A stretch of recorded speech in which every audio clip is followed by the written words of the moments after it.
membayangin bagaimana sebuah negara kecil yang hampir tidak mempunyai sumber daya alam bisa menjadi negara terkaya di dunia. Ya, itu adalah negara Singapura. Ketika kita melihat Singapura hari ini, kita melihat pusat keuangan dunia, pusat logistik internasional, pusat teknologi tinggi, dan tempat tinggal bagi penduduk dengan pendapatan per kapita yang secara lokal melampaui banyak negara maju di Eropa dan Amerika. Namun, jika kita mundur kembali ke tahun 1965, Singapura baru saja resmi menjadi negara merdeka. Gambaran yang terlihat sangatlah berbeda. Saat itu, Singapura adalah negara muda yang lemah. Ia tidak memiliki sumber daya alam sama sekali, tidak ada minyak, tidak ada batu bara, dan tidak ada hutan lebat. Bahkan air bersih pun saat itu harus didatangkan dari negara tetangga. Penduduknya sekitar 1,8 juta jiwa. Banyak yang hidup sederhana, tingkat pengangguran sangat tinggi, dan ekonomi banyak hanya bergantung pada aktivitas pelabuhan transit. Banyak pengamat internasional saat itu memprediksi Singapura tidak akan mampu bertahan lama. Mereka berkata, negara ini tidak punya apa-apa untuk diandalkan. Namun, sejarah membuktikan sebaliknya. Singapura tidak hanya bertahan, melainkan meleset jatuh meninggalkan negara-negara di kawasan. Di perjalanan panjang itu, ada momen-momen kritis, ada keputusan-keputusan besar, dan ada perubahan arah strategi yang drastis. Momen-momen itulah yang kita sebut sebagai titik balik kemajuan ekonomi Singapura. Di video kali ini, kita akan menelusuri secara mendalam setiap fase, kebijakan dan dampak dari perubahan tersebut, serta memahami bagaimana pulau kecil ini mengubah keterbatasannya menjadi kekuatan terbesar. Untuk memahami betapa pentingnya titik balik yang terjadi, kita harus memahami dulu seberapa berat tantangan yang dihadapi Singapura di awal berdirinya negara ini. Pada tahun 1963, Singapura sempat bergabung dengan periodisasi Malaysia, berharap bisa mendapatkan akses pasar yang lebih luas dan dukungan sumber daya. Namun, perbedaan pandangan politik, sosial, dan ekonomi membuat penggabungan itu tidak bertahan lama. Pada 9 Agustus 1965, Singapura berpisah dan berdiri sendiri sebagai negara merdeka. Ini adalah titik awal yang sangat sulit. Secara ekonomi, Singapura saat itu sangat rentan. Selama masa kolonial Inggris, ekonomi Singapura dibangun hanya sebagai pelabuhan perantara atau transit. Artinya, pendapatan negara dan kehidupan rakyat saat bergantung pada barang-barang yang lewat, masuk dan keluar dari pelabuhan. Jika ada krisis perdagangan dunia atau jika negara tetangga menutup jalur perdagangan, ekonomi Singapura akan sangat lumpuh. Masalah makin menambah. Dengan tingginya angka pengangguran yang mencapai 14%, pertumbuhan penduduk sangat cepat, sementara lapangan kerja atau tidak cukup tersedia. Pendidikan penduduk rata-rata rendah, keterampilan kerja terbatas, dan ketegangan antara suku bangsa masih sering terjadi yang mengancam stabilitas keamanan. Pemerintah yang dipimpin oleh Perdana Menteri Lee Kuan Yew menyadari satu kebenaran pahit. Jika Singapura tetap berjalan dengan cara yang sama, nasibnya negara ini akan berakhir di jalan buntu. Harus ada perubahan total, harus ada titik balik pertama yang mengubah struktur ekonomi dari akarnya. Titik balik pertama dan terpenting dalam sejarah ekonomi Singapura terjadi pada rentang tahun 1960-an, tepatnya setelah kemerdekaan. Keputusan besar yang diambil pemerintah saat itu adalah mengubah ekonomi dari yang berbasis perdagangan semata menjadi ekonomi berbasis industri dan manufaktur. Langkah ini sangat berani dan dianggap tidak biasa pada masanya. Saat itu, banyak negara baru merdeka di Asia Afrika memilih menolak campur tangan asing karena dianggap sisa dari masa penjajahan. Namun, Singapura melihat hal berbeda. Karena tidak punya sumber daya, modal maupun teknologi sendiri, mereka sadar harus membuka diri seluas-luasnya ke dunia luar. Pada tahun 1961, pemerintah mendirikan lembaga khusus bernama Economic Development Board atau Badan Pengembangan Ekonomi. Tugas utama lembaga ini sangat jelas, pergi ke negara-negara maju, mencari perusahaan besar, dan meminta mereka membangun pabrik di Singapura. Strategi penawarnya sangat menarik. Pajak perusahaan yang sangat rendah, bahkan pembebasan pajak dalam jangka waktu tertentu, perizinan yang sangat mudah, jaminan stabilitas politik dan keamanan, serta penyediaan lahan dan infrastruktur lengkap. Salah satu proyek besar pertama adalah pembangunan kawasan industri Jurong. Dulu, wilayah ini hanya berupa tanah gundul, rawa, dan ladang kosong.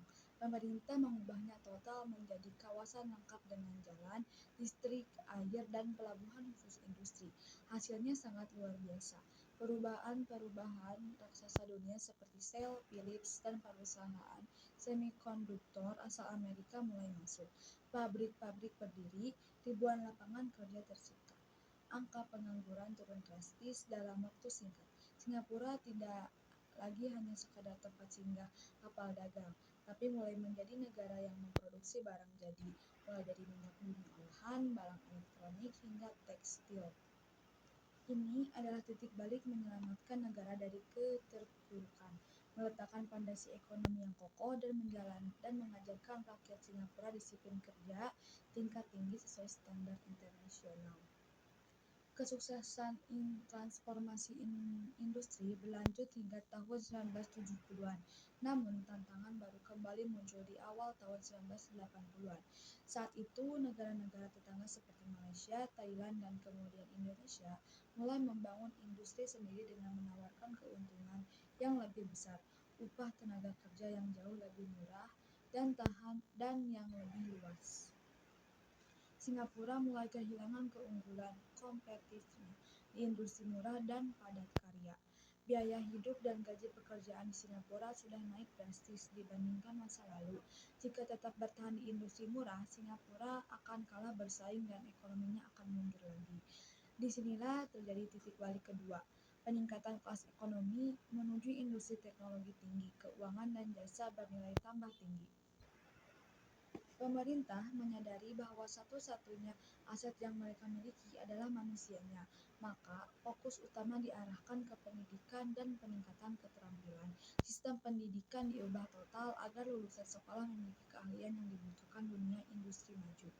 Pusat pelatihan kerja didirikan bekerja sama dengan negara maju seperti Jerman dan Perancis untuk mengajarkan teknik rekayasa, presisi, dan teknologi canggih. Singapura mulai menutup industri yang menggunakan banyak tenaga kerja murah dan menggantinya dengan industri elektronik canggih, farmasi, kimia, khusus, dan teknik mesin. Selain itu, mereka mulai mengembangkan sektor jasa, keuangan, perbankan, asuransi, dan logistik.